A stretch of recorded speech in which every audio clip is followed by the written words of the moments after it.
Selamat siang semuanya. Halo Adinda ya. Senang sekali hari ini kita berkumpul bersama-sama kembali di siang hari ini. Apakah suara saya cukup terdengar jelas, teman-teman? Boleh diketik. Apakah cukup terdengar jelas suaranya?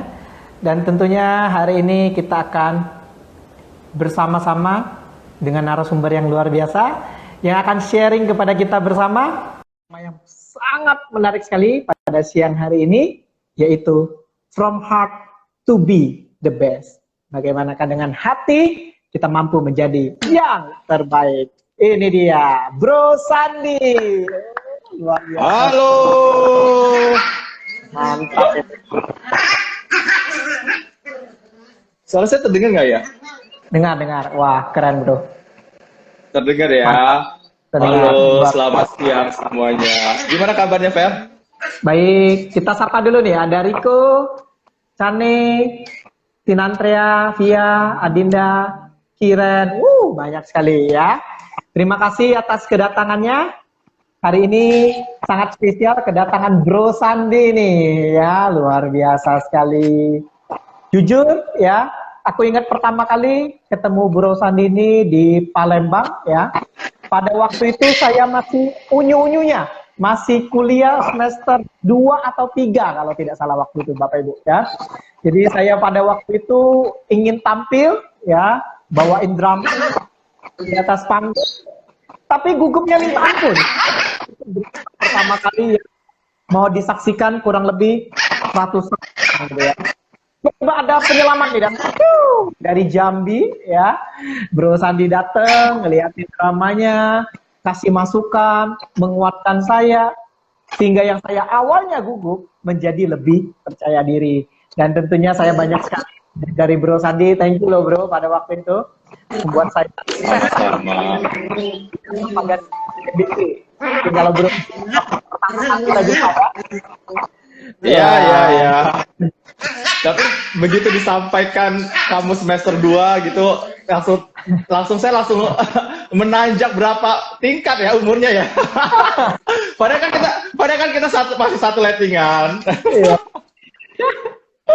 Dan luar biasa sekali lah beliau ya. Sangat aktif. Tapi saya thank you dulu loh.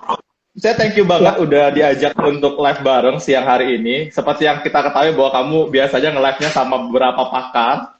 Nah, makanya saya agak sedikit, waduh, ini diajak nge-live sama Bro Ferdi ini. Semoga siang hari ini waras saya berlangsung cukup lama, sehingga teman-teman yang bergabung bersama kita di IG Live ini setidaknya bisa memetik sedikit lah apa yang kita bagikan nanti bisa berfaedah setidaknya. Bukan sedikit, tapi banyak nih. Saya sudah siapin banyak sekali list pertanyaan karena mau langsung belajar dari Bro Sandi yang luar biasa sekali nih ya. Dan teman-teman, sambil saya sharing, ngobrol-ngobrol sama Bro Sandi, Anda boleh siapin pertanyaan Anda. Nanti yang aktif, yang siapin pertanyaan, akan dapat bonus spesial ya. Boleh DM saya nanti dapat bonus ya. Bro, ya, saya penasaran banget ini bro ya. Di mana kalau saya lihat Bro Sandi ini, saya bingung ya, uangnya datang dari mana sih? Kok bisa jalan-jalan terus, happy terus gitu ya. Tapi uangnya transferannya ngalir terus ya. Bisa nggak bantu tips ya, gimana menjalani hidup itu benar-benar dengan happy, jalan-jalan terus, tapi finansial juga tetap terjaga gitu. Mungkin boleh share sedikit bro, silakan bro. Ya, thank you banget Ferdi, juga untuk teman-teman yang baru bergabung, selamat bergabung. Ya, semoga apa yang kita sharingkan pada siang hari ini setidaknya bisa bermanfaat untuk teman-teman sekalian. Jadi kalau ditanya sebenarnya apa yang saya lakukan, yang simple sih, saya simple gini. Setidaknya saya berprinsip bahwa hidup ini itu harus dinikmati. Ya nggak sih? Nah, kebanyakan orang merasa bahwa mereka menjalankan apa yang mereka jalankan, tetapi tidak sesuai dengan passionnya. Contoh misalnya Bro Kawi passion dengan dunia icebreaker. Tentu ketika kita menjalankannya, easy going jadinya. Nah, saya punya satu prinsip bahwa hidup saya ingin nikmati saat kini di sini gitu loh. Sehingga saya tidak terlalu mengkhawatirkan ke depannya. Bukan berarti kita tidak memplanningkan apa yang akan terjadi ke depan, karena saya percaya bahwa yang berlalu sudah tidak bisa diulang. Yang akan datang belum tentu terjadi. Sehingganya saya menikmati setiap proses yang terjadi saat ini. Tentu akhirnya mempersiapkan yang akan datang. Jadi kalau ditanya uangnya datang dari mana, ya tetap saya ada kerjaan, saya ada usaha dan lain-lain. Tapi saya yakin bahwa apa ya? Pada masanya nanti semua yang kita lakukan tujuannya adalah untuk bahagia kan.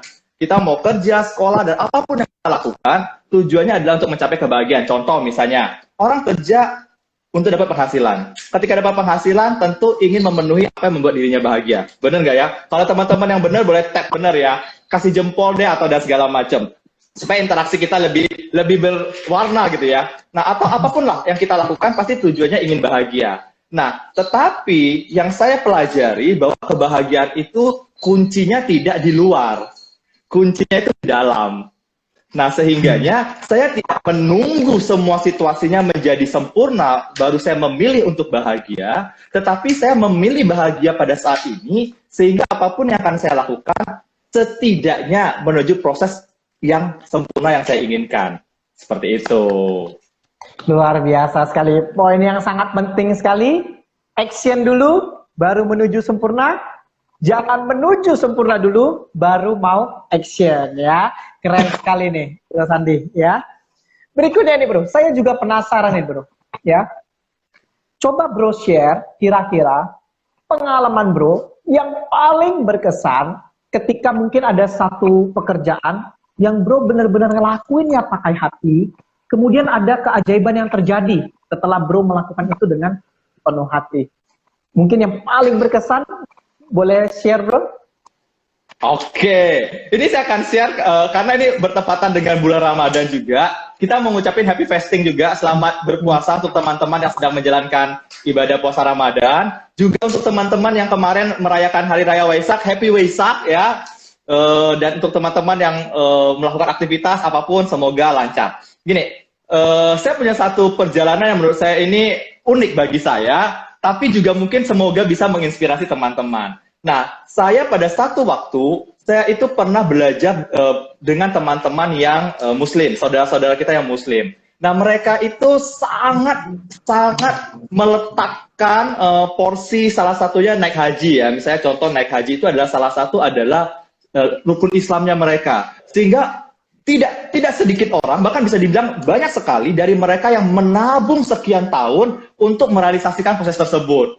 Nah, pada saat itu, di saat proses perjalanan saya mencari jati diri ke sana kemari, saya merasa bahwa ada sesuatu yang harus bertumbuh dari sisi spiritualnya saya. Sehingga saya juga akhirnya berangkat, saya pengen menunaikan apa yang menjadi keyakinan saya. Itu adalah saya pengen ikut ke India, karena kan kebetulan keyakinan saya Buddhis, saya pengen ke India. Nah, saya melihat bahwa perjuangan teman-teman kita yang Muslim nabung lah. Karena kalau sudah punya duit pun, belum tentu mereka bisa langsung naik haji. Karena harus nunggu kuotanya kan ya. Harus nunggu kuota apa dan segala macam. Tetapi itu menjadi sesuatu yang sangat mereka impikan. Jadi ibaratnya kalau dalam kehidupan ini, itu menjadi suatu prioritas.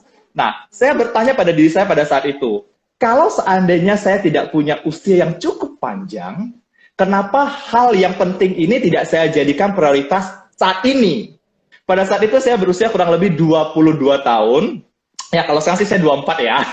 22 tahun. Nah, pada saat itu saya bilang sama diri saya, oke, saya mau menunaikan salah satu kewajiban saya sebagai yang memiliki keyakinan, saya mau napak tilas, ziarah lah seperti itu.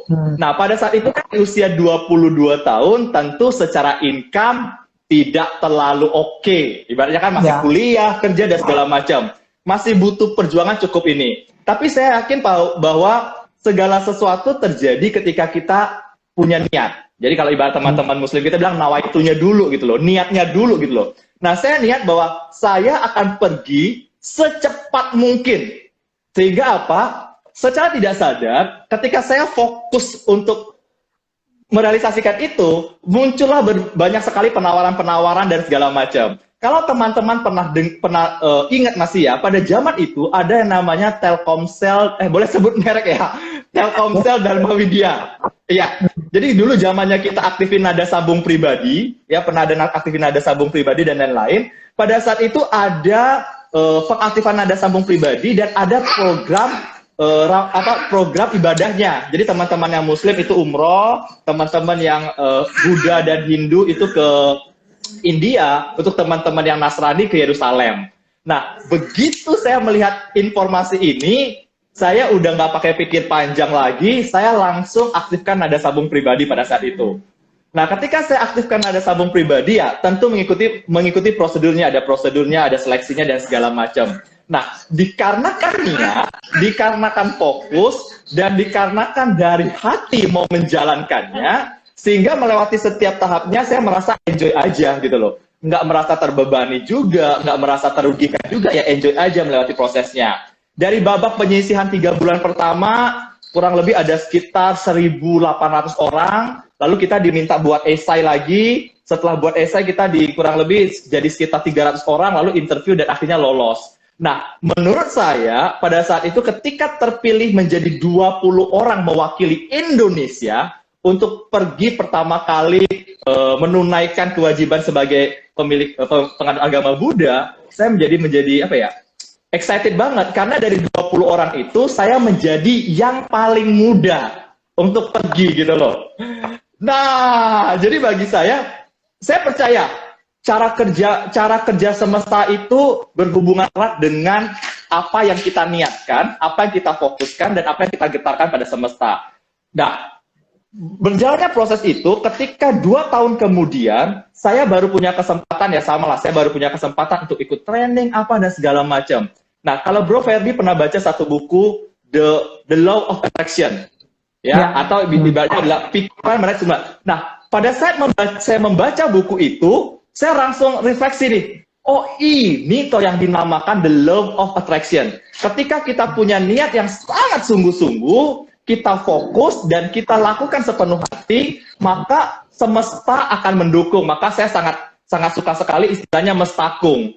Semesta mendukung. Nah, kurang lebih itu pengalaman yang menurut saya, ya kalau saya bisa bilang itu mukjizat juga lah. Karena apa ya? Karena setelah saya ikut, tahun depannya program itu dihapuskan.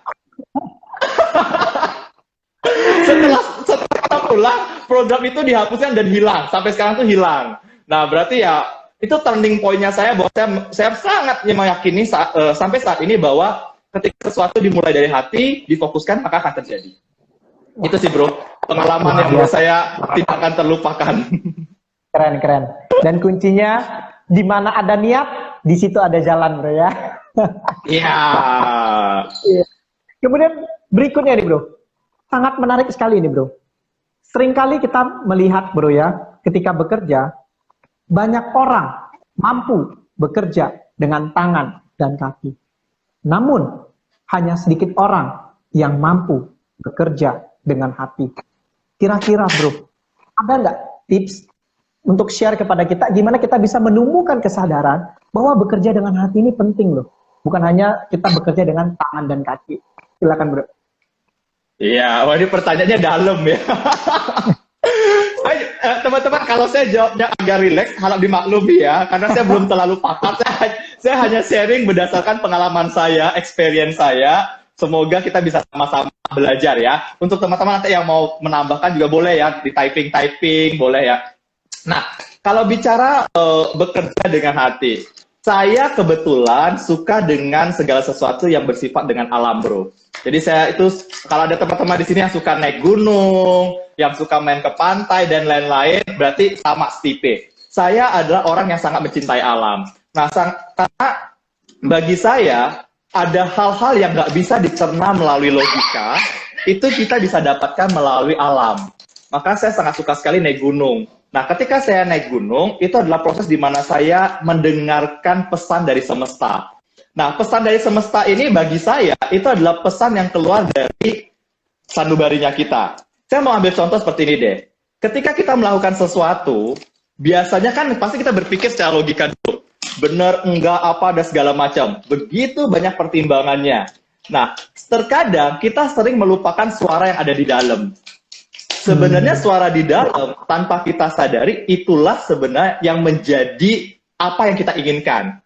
Contoh bagi saya, kalau ketika kita melakukan sesuatu yang secara logika kita tahu bahwa itu kurang tepat.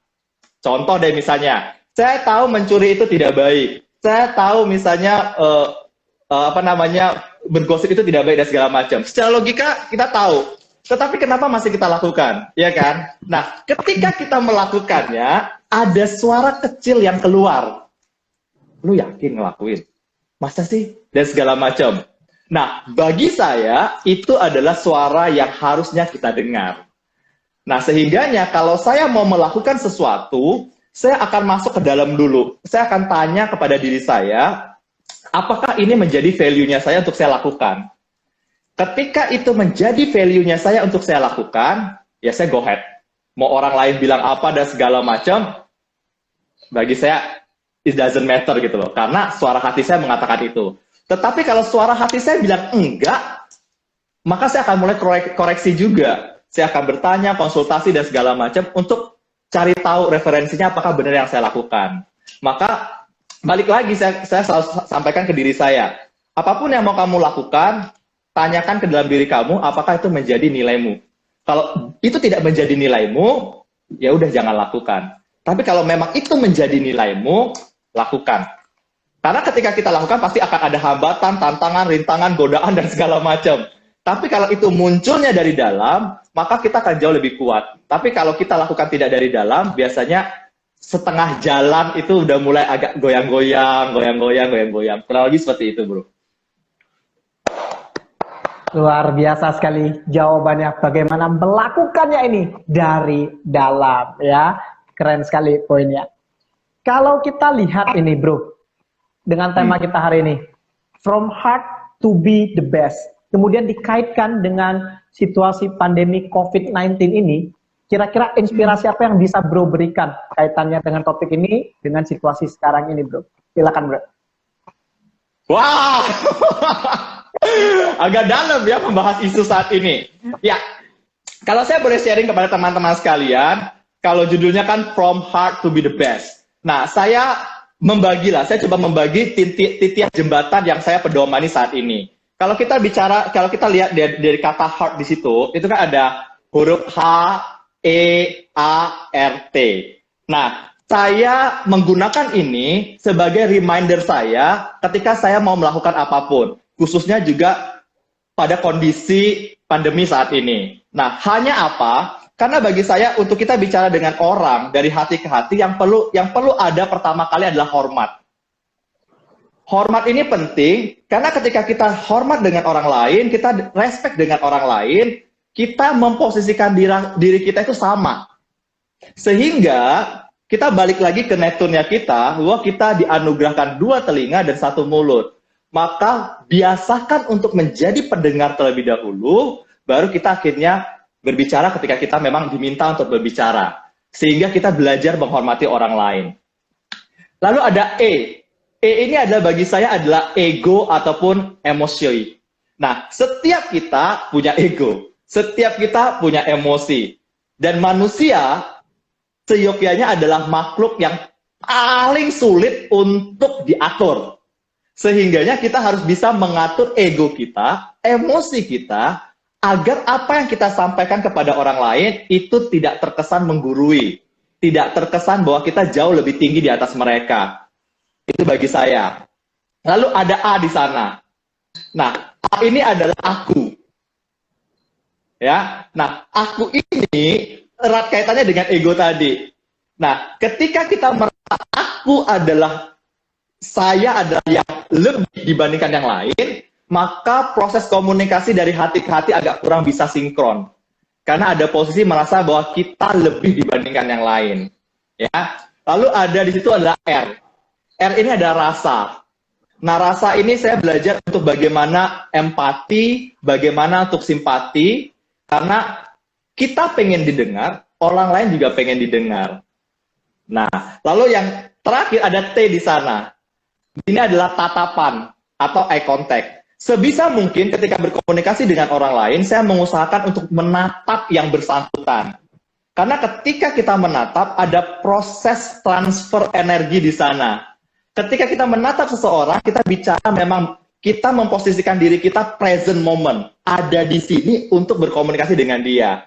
Nah, banyak sekali yang menurut saya ketidaktepatan ketika kita berkomunikasi dengan orang lain, tapi kita tidak menatap yang bersangkutan. Contoh, ketika lawan bicara kita ngajak ngomong, kita lagi main handphone, atau kita beraktivitas dan lain-lain. Menurut saya ini kurang tepat.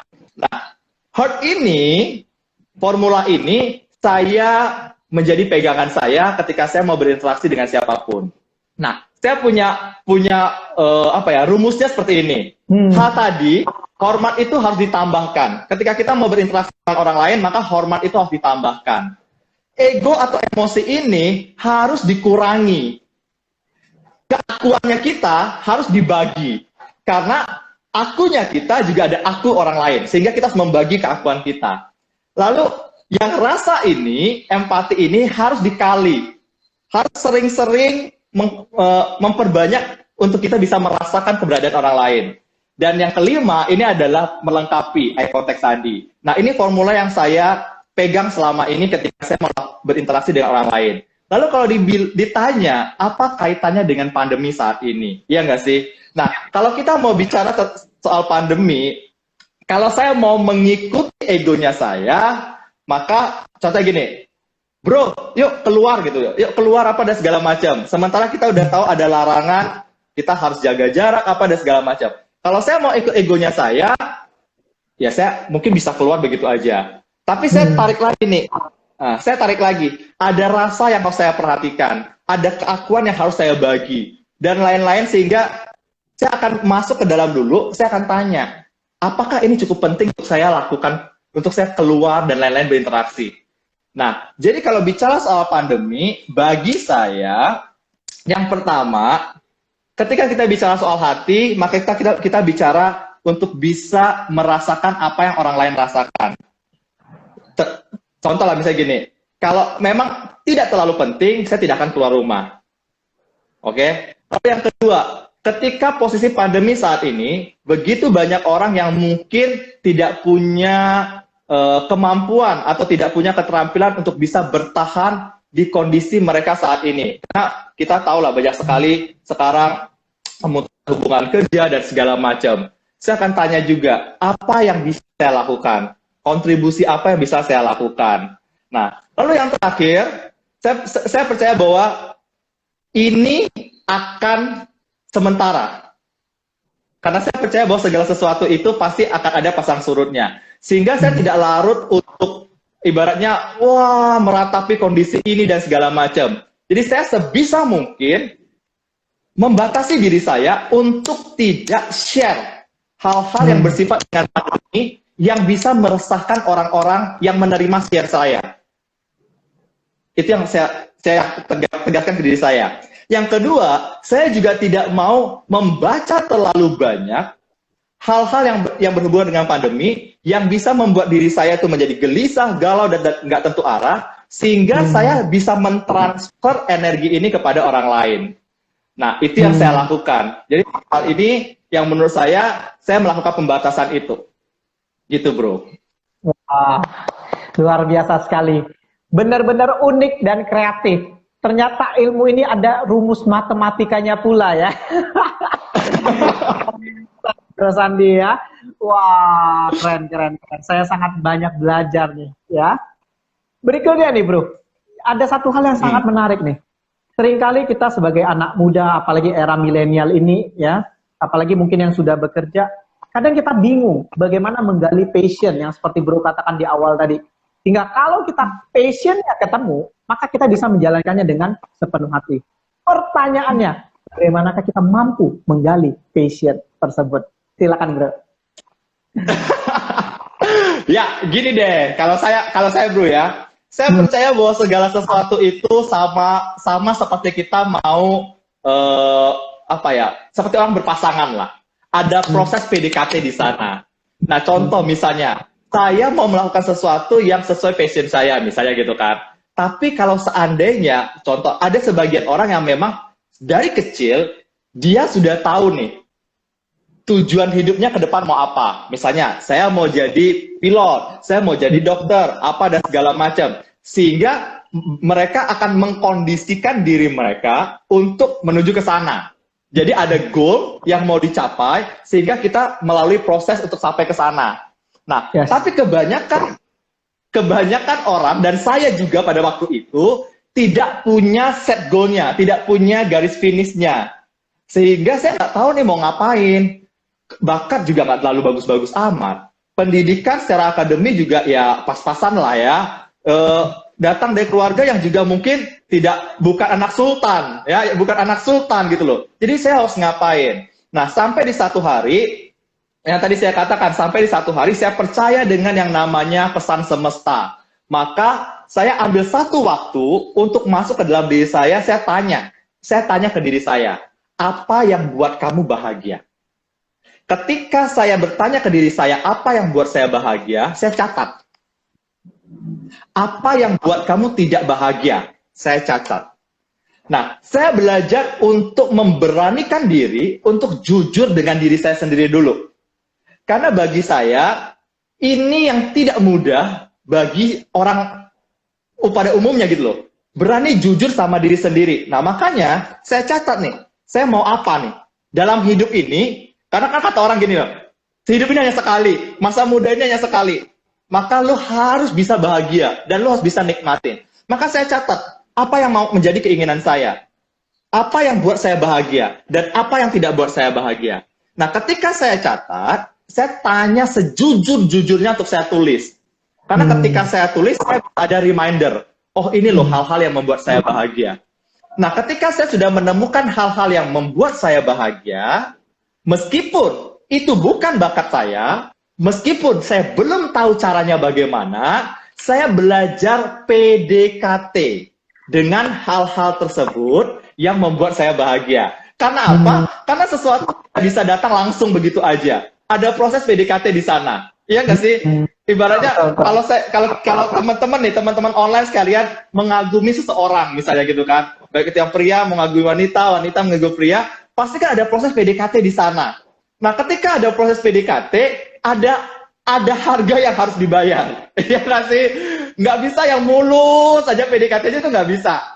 Pasti ada lika-liku, naik turun dan segala macam. Tapi tujuannya apa? Supaya saya bisa dapetin orang tersebut. Ya sama, ketika saya melihat dari apa yang buat saya bahagia, saya PDKT pada itu. Nah, hal-hal itu yang akhirnya ketika kita PDKT, maka kita akan ada effort untuk sampai ke sana. Iya nggak sih? Contoh lah, saya mau ambil paling gampang. Waktu kita PDKT, secapek apapun kita, kalau pasangan kita ngajak ketemu, itu capeknya langsung amblas.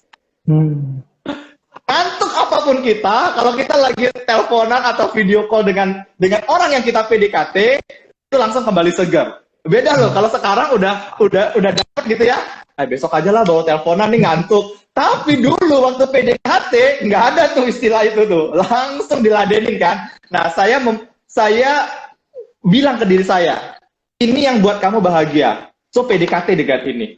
Nah, ketika PDKT, saya mau mengupayakan untuk itu tercapai.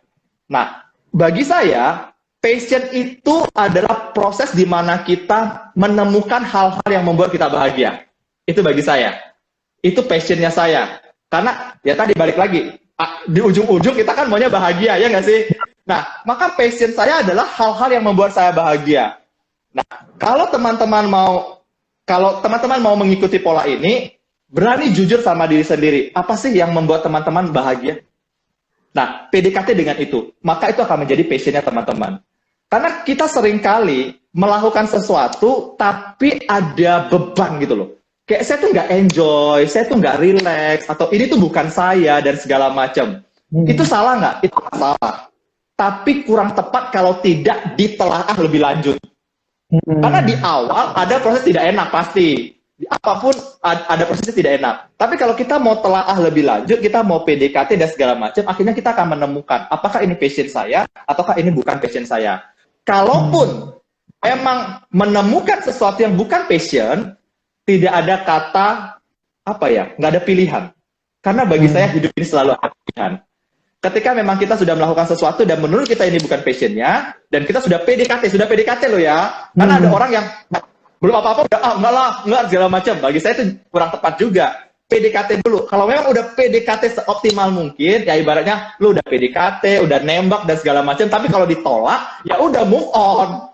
Ya. Gitu loh. Cari hal lain yang membuat lu bahagia lagi. Ya sama. Kalau lu udah ketemu sesuatu yang menurut lu nggak buat lu bahagia, lu udah lakukan maksimal dan segala macam, tetap nggak bisa relax, ya move on.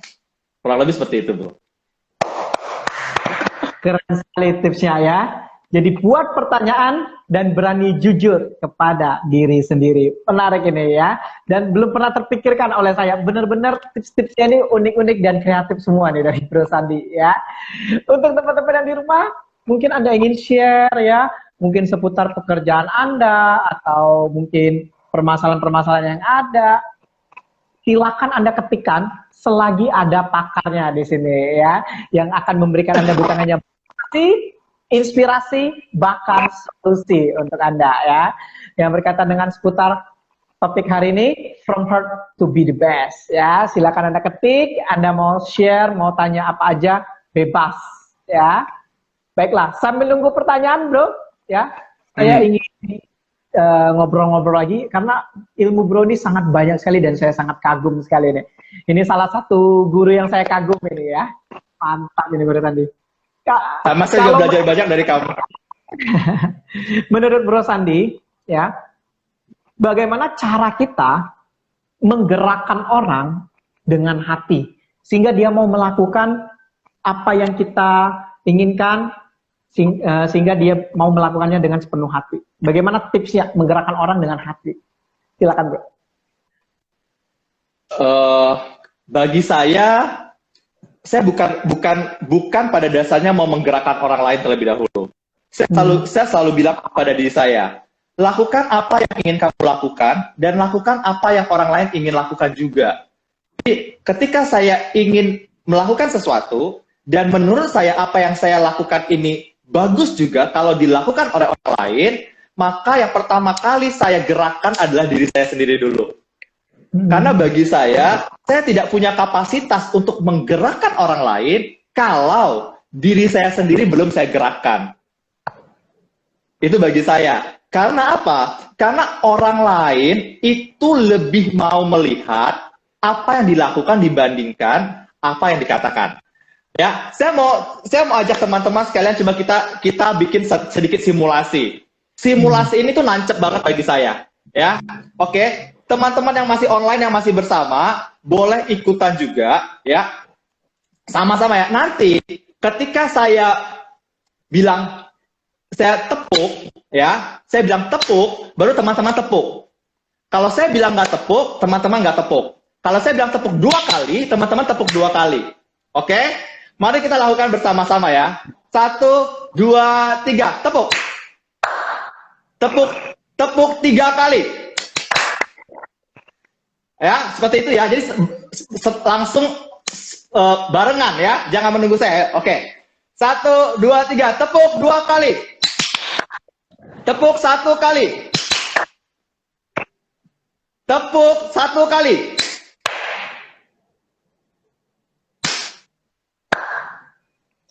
Kan saya nggak bilang tepuk. Iya, iya. Kan saya nggak bilang tepuk. Iya. Ya, tadi kan di awal saya katakan ikuti kalau saya bilang tepuk. Kalau saya nggak bilang tepuk, nggak tepuk. Tetapi ketika saya lakukan, orang lain akan melakukan.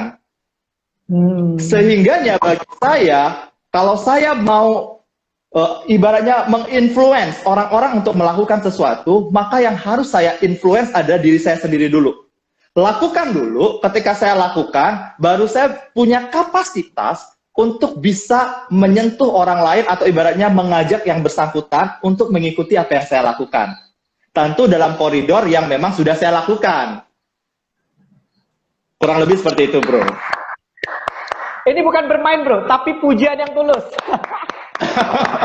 Ini bukan permainan, tapi pujian yang tulus. Benar-benar simulasi yang nancep. Seringkali melihat orang memainkan ini, tapi nggak dapet maknanya. Ini benar-benar amazing bagi saya. Keren, keren, keren, keren. Pembawaannya, maknanya sederhana tapi bermakna. Nancep, nancep, nancep. Silakan nih, bagi yang ingin bertanya ya seputar topik hari ini, nanti Anda akan dapat bonus ebook langsung ya. Anda boleh DM saya dapetin bonus ebook. Silakan Anda bertanya. Dan e-booknya dari Bro Ferdi ini tuh menarik banget. Ya, saya berani pastikan teman-teman ini, karena kalau biasanya beliau mau bagi-bagi e-book, ini harus ada fee-nya loh. Dan ini tuh fee, ini tuh gratis loh. Jadi benar-benar harus dimanfaatkan ini. Karena narasumbernya top ini. Kalau narasumbernya sudah diundang top, nggak ada e-booknya, malulah saya. Silakan yang lain boleh ketik ya. Sambil menunggu pertanyaan, saya mau belajar lagi nih dari Bro Sandi ya. Kira-kira Bro Sandi mulai sadar tentang pentingnya melakukan dengan sepenuh hati. Kira-kira siapa inspirasi Bro Sandi atau teladan dalam hidup Bro Sandi yang membuat Bro Sandi mulai melakukan segala sesuatunya itu dengan hati? Siapa yang menginspirasi Anda? Silakan Bro.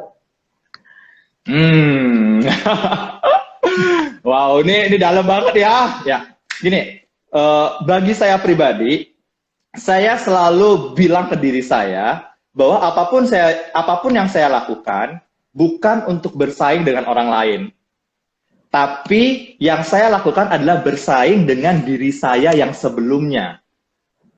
Sehingga kalau saya mau melakukan sesuatu, saya selalu berkaca pada diri saya terlebih dahulu.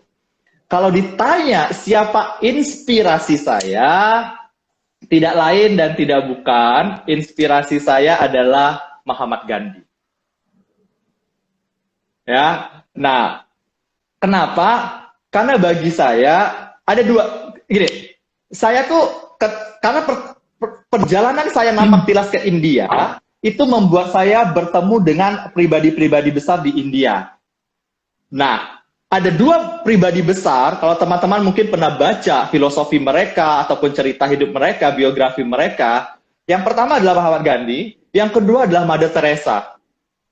Nah, dua orang ini yang sepanjang perjalanan waktu saya napak tilas, saya mendengarkan kisah mereka. Nah, dua orang ini yang dengan latar belakang, ya bisa dibilang bahwa mereka datang juga tidak datang dari keluarga yang berkelimpahan, tapi mereka fokus untuk bagaimana bisa hidup bermakna. Ya nggak sih? Kalau kita tahu Mahatma Gandhi, bagaimana beliau dengan teori-teorinya beliau itu menyelamatkan kaum-kaum buruh. Sementara Mother Teresa dengan compassion-nya beliau mendirikan tempat penampungan untuk para pengemis, fakir miskin, dan segala macam. Nah, kembali lagi, saya tanya dalam diri saya, apa tujuan hidupmu? Gini deh, kita buat jadi simpel ya, karena mungkin nanti terlalu ribet saya ya. Gini, teman-teman kan pernah bilang, pernah baca gini, gajah mati meninggalkan Gading. Harimau mati meninggalkan Taring.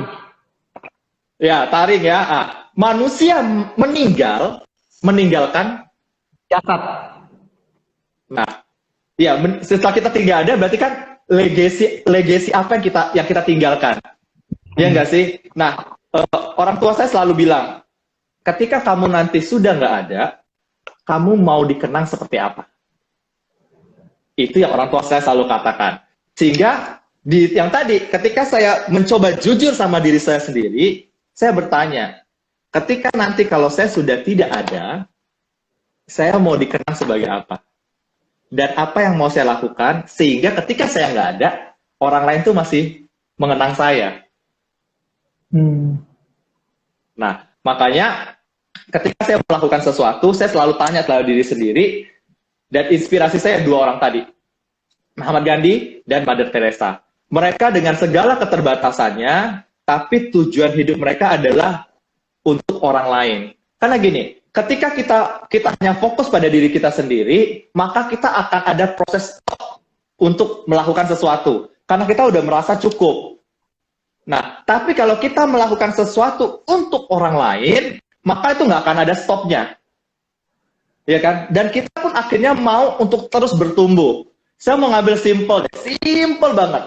Dulu pertama kali saya kenal dengan yang namanya seorang Ferdi Kawi, kan tujuannya hanya pada saat itu untuk mencairkan suasana supaya kalau ketemu dengan orang baru itu lebih akrab, mencairkan suasana, lebih hidup, lebih meriah dan segala macam. Ya nggak kan? Nah, tapi kalau tujuannya pada saat itu hanya untuk diri sendiri, maka hari ini nggak ada namanya Icebreaker nomor 1 Indonesia.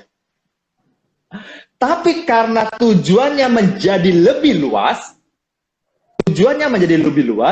ingin berkontribusi untuk orang lain, maka muncullah yang namanya Icebreaker nomor 1 Indonesia.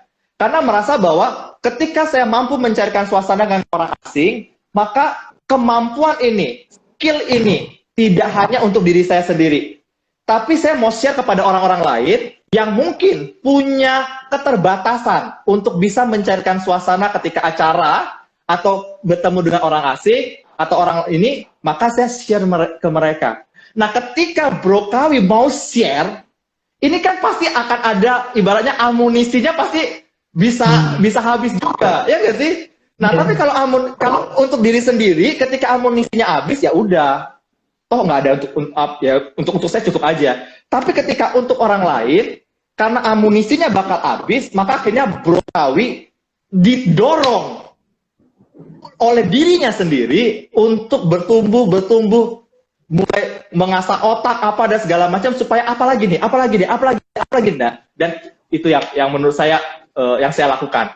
Sehingga bagi saya, jujurlah sama dirimu sendiri, tujuan hidupmu apa, mau jadi seperti apa, dan apa yang mau ditinggalkan ketika nanti kita ibaratnya pindah alam, dan lakukan segala sesuatunya tidak hanya untuk diri sendiri, tetapi juga untuk bisa memberikan vibrasi positif kepada orang-orang ada di sekitar kita. Contohlah, di masa pandemi seperti ini, yang Bro Kawi lakukan dengan Instagram Live, dan saya lihat berapa banyak yang sudah diajak live bareng, ini kan tujuannya adalah untuk memberikan vibrasi positif kepada orang-orang sekitar yang menyaksikan live ini. Meskipun yang live dikit apa dan segala macam, yang ikutnya dikit dan segala macam, ya udah saya sudahi aja dan segala macam. Ya nggak sih, kalau orang yang untuk udahlah yang live banyak juga, ya udah saya stop. 2-3 kali live saya stop. Tapi karena tujuannya tidak sekecil itu, maka ini terus berlanjut. Nah, dan saya percaya bahwa energi itu akan balik kepada yang memancarkan. Yang tadi kita katakan, the law of attraction. Ketika kita memancarkan ini, mau saat ini 10 orang, 20 orang, one day, vibrasi positif ini akan balik lagi kepada yang memancarkan. Kurang lebih seperti itu. Keren sekali nih bro, penjelasannya, contoh-contohnya, sehingga sangat mudah sekali untuk dicerna. Keren sekali. Ini ada pertanyaan menarik nih dari Clarissa ya. From heart to be the best itu apa itu artinya? Nah, silakan nih Bro Sandi. Ya tadi saya katakan, saya punya formula. Heart tadi adalah hati, sehingga saya melakukan sesuatu dari hati saya, karena saya mau coba berani jujur sama diri saya, apa yang buat saya bahagia. Maka saya lakukan dari hati saya. Nah, ketika saya melakukan dari hati saya, karena sesuatu dari hati, tadi hormat harus ditambahkan, emosi harus dikurangi, keakuan harus dibagi, rasa harus dikalikan, dan ada eye contact di sana, maka saya tidak merasa orang lain adalah saingan saya. Yang perlu saya lakukan adalah menjadi terbaik dari versinya saya. Nah, makanya from heart to be the best. Lakukan sesuatu dari hatimu untuk menjadi yang terbaik versinya kamu, bukan versi orang lain. Karena kalau kita lakukan untuk versinya orang lain, maka akan ada proses di mana kita merasa bahwa, oh ini bukan saya. Dan juga tidak ada gunanya untuk menjadi seperti yang orang lain inginkan. Karena setiap pribadi bagi saya unik.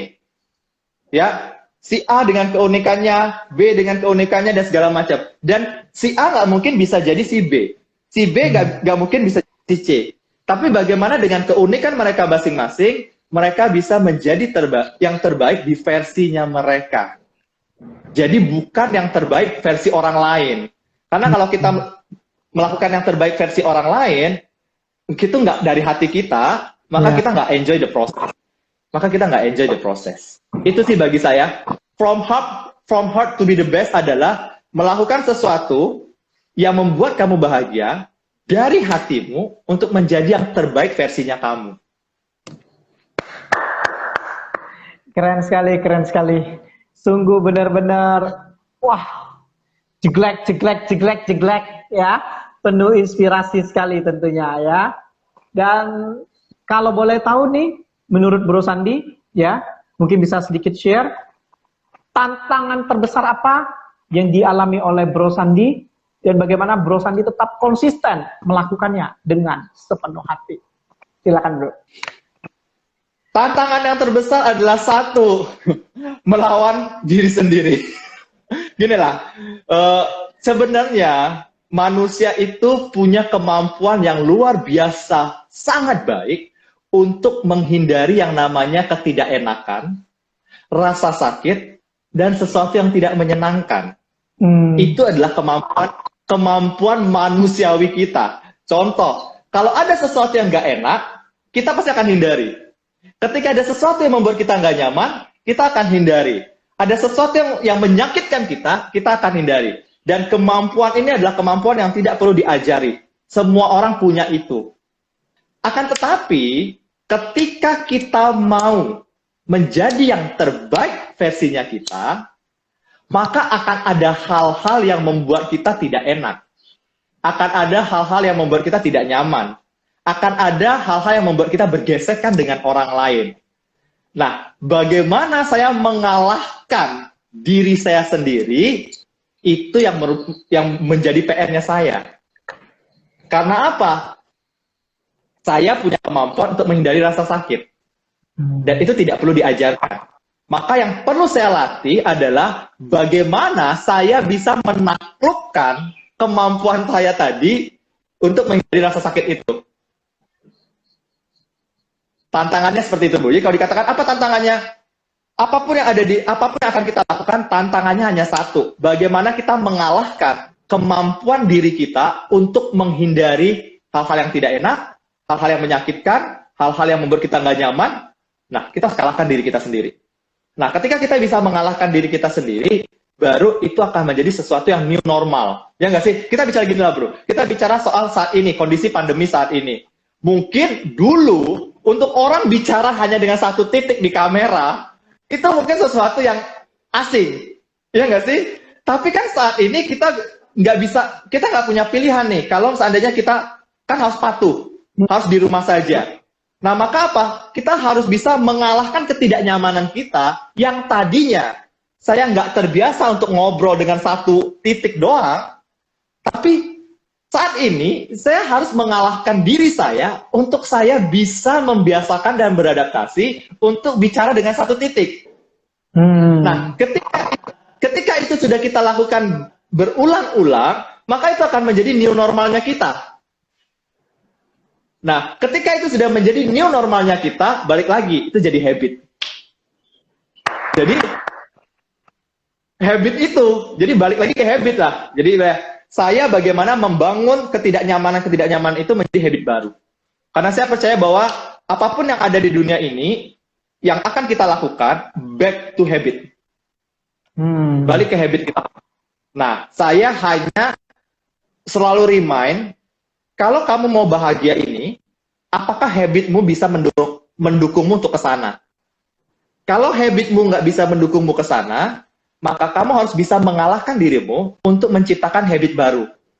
Untuk menciptakan new normal yang baru. Itu versinya saya, Bro. Nanti kalau teman-teman mau ada versinya teman-teman, boleh lo ya, boleh di-share dan segala macam sehingga kita bisa saling melengkapi. Keren. Ya, sambil menunggu pertanyaan dari teman-teman ya yang ingin bertanya. Terakhir pertanyaan dari saya, Bro. Saya tertarik dengan poin Bro tadi yang ada hormat, ego, aku, rasa, dan tatapan tadi, ya, dimana ketika kita menjalankan heart itu, ya, tentunya tidak terlepas dari namanya kita juga berbagi kepada orang lain. Setuju nggak, bro? Ya, nah, ketika kita mau berbagi, bro, seringkali ada muncul rasa aku dan ego di sana. Ibaratnya kita mau berbagi, kita mau dikenal, muncul rasa ego. Dan ini berkaitan sekali dengan heart-nya itu. Konsep berbagi dengan ego yang muncul. Nah, kira-kira menurut Bro Sandi, seperti apa pandangan Bro Sandi? Bagaimanakah berbagi yang benar-benar dari heart? Silakan, Bro. Ya, ya. Balik lagi ini bicara soal habit sebenarnya. Balik lagi tentang apa yang menjadi new normalnya saya. Saya pernah waktu kecil, saya pernah dapat satu ilustrasi seperti ini, bro. Ada tetangga yang anaknya itu nggak, karena pada anak-anak kecil kan mereka nggak mesti berpuasa wajib, ya nggak sih? Nggak mesti 1 harian, ya kan? Sehingga orang tuanya menggunakan simulasi bahwa kalau kamu berpuasanya bagus atau kamu berpuasa full akan ada reward, ya nggak sih? Nah, pasti akan ada ibaratnya rewardnya dulu baru dia mau melakukan. Sama, ketika kita melakukan sesuatu, bagi saya, secara ego diri kita, pastilah ada sisi di mana kita ibaratnya ingin dilihat, ingin terkenal, ingin muncul ke permukaan. Itu biasanya itu lumrah. Tetapi balik lagi yang tadi saya katakan, saya akan masuk ke dalam diri saya, apakah ini yang buat saya bahagia? Karena apa? Kalau saya tujuannya hanya pada lapisan luar ini, ketika saya melakukan satu hal lagi, dan itu tidak mendapatkan respon sesuai dengan ekspektasi saya, maka akan ada kekecewaan di sana. Contoh, ketika saya melakukan kegiatan A, wah banyak orang yang appreciate, wah saya senang, ya gitu kan. Tapi ketika saya melakukan B, ternyata nggak banyak yang appreciate, saya kecewa, dan tidak sesuai dengan ekspektasi saya. Nah, maka saya akan masuk ke dalam. Nah, tujuan saya mau melakukan itu buat apa? Buat yang dikenal tadi kah? Atau memang menjadi value-nya saya? Menjadi diri saya? Apakah memang ketika saya melakukan, saya bahagia? Nah, kalau yang saya lakukan itu memang sesuai value saya, bukan tujuannya karena saya mau dikenal tadi, meskipun kita melakukan sesuatu, dan itu tidak mendapatkan respon sesuai dengan ekspektasi kita akhirnya tidak akan mundur. Kita akan tetap lakukan. Karena saya lakukan, pure, bukan untuk diri saya. Ketika saya hanya ingin dikenal, saya hanya ingin muncul di permukaan, apa dan segala macam, maka yang saya lakukan, balik lagi, untuk diri saya. Ya kan, ibaratnya ada udang di balik bakwan. Untuk diri saya. Tapi kalau saya lakukan untuk orang lain, maka saya tidak melihat pada poin ini. Saya melihat yang di depannya. Ketika saya melakukan untuk orang lain, saya mau dikenal, nggak dikenal, saya mau muncul ke permukaan atau tidak, bukan itu fokus saya. Tapi fokus saya adalah saya mau berkontribusi untuk orang lain. Maka, yang tadi, apapun yang kita vibrasikan, tidak perlu kita tunggu, secara semesta akan balik kepada yang melakukan. Maka, balik lagi ke dalam, tanyakan lagi ke dalam dirimu, lihat lagi, jujur lagi pada dirimu, apakah yang kamu lakukan ini membuatmu bahagia? Karena banyak loh orang yang ibaratnya melakukan sesuatu hanya untuk ibaratnya kalau zaman sekarang itu bilang pencitraan ya, hanya untuk pencitraan dan lain-lain, biasanya tidak akan long term, tidak akan bertahan lama. Mereka hanya muncul ke permukaan sesaat, setelah itu selesai. Tapi kalau memang yang dilakukan dari hati dan untuk orang lain, maka akan ada ketulusan di sana. Ketika ada ketulusan, maka biasanya akan berjangka panjang. Keren sekali, bro. Luar biasa sekali. Dalam. Saya belajar dari ini. Mungkin sedikit yang saya insight saya semalam. Saya belajar dari matahari dan bulan. Ya, matahari mau dia ditunggu atau tidak ditunggu, mau dia diharapkan atau tidak diharapkan, setiap pagi dia akan muncul. Sama juga dengan bulan. Nah, saya belajar dari matahari dan bulan. Karena Karena mereka hanya melakukan porsinya mereka untuk orang lain. Selebihnya, biarlah semesta yang bekerja. Luar biasa sekali ya. Jadilah matahari dan bulan bintang. Terakhir bro, sebagai penutup, boleh berikan sedikit closing statement berkaitan dengan tema kita hari ini, From Heart to Be the Best, untuk pemirsa yang ada di rumah. Closing statement dari Bro Sandi, silakan bro. Thank you banget untuk teman-teman semua yang masih setia stay bareng dengan kita. Saya juga thank you banget Ferdi udah diajak kolaborasi. Bagi saya yang paling penting dalam hidup ini adalah jujur pada dirimu sendiri. Apa yang membuatmu bahagia, lakukan dari hati, tidak hanya untuk diri sendiri tetapi juga untuk orang lain, dan menjadi yang terbaik versinya kamu. Luar biasa. Keren. Nanti kalau ada orang yang mau sharing, mungkin tanya di sini malu. Jadi mungkin mau sharing, kira-kira bisa hubungin kemana nih bro? Bebas, mau boleh DM ke Kawi boleh DM ke saya boleh bebas. Instagramnya Sadara Sandi bro ya? Sadara Sandi. Sadara Sandi ya. Jadi bagi teman-teman yang ingin sharing ya, beliau juga sangat ahli sekali dalam public speaking. Kemampuannya sebagai MC profesional, moderator, dan udah jadi tour guide, tour leader keliling kemana-mana, sudah tidak diragukan lagi ya. Dan bagi Anda yang ingin tanya silakan. Beliau sangat benar-benar welcome ya. Selagi nggak sibuk pasti dibales ya. Gitu Bro Sandi ya. Ya sama-sama Bro. Oke. Dan tentunya satu poin penting yang bisa kita dapatkan dari materi kita hari ini, From Heart to Be the Best, lakukan dengan sepenuh hati, maka semuanya akan berarti. Sekali lagi thank you Bro Sandi atas ilmunya, thank you teman-teman atas waktunya, perhatiannya, kesempatannya untuk gabung di IG Live ini. Semoga ada orang Jambi makan mie hijau Kopendi katanya, mantap katanya. Tapi dia lupa aku. Orang Jambi mie hijau Pendi. Teman ini mungkin bro ya. Makan mie hijau nih, mau diajak makan mie hijau nih ya. Mantap. Sekali thank you untuk semuanya, sehat selalu, sukses selalu ya. Nanti Anda boleh pantau terus IG saya untuk lihat narasumber berikutnya. Boleh pantau juga IG-nya Sadara Sandi, karena saya lihat sudah mulai ada IG live juga, undang narasumber-narasumber yang luar biasa tentunya, yang akan menginspirasi kita semua untuk lebih berpikiran positif, selalu bekerja dengan sepenuh hati di masa pandemi COVID-19 ini. Thank you sekali lagi, sukses selalu bro. Thank you. Ya. Sampai jumpa thank you. Sampai jumpa. Ya, sampai jumpa. Oke. Sampai jumpa di lain kesempatan dengan topik yang berbeda tentunya. Thank you. Orang paling ganteng si Jambi. Dadah bro.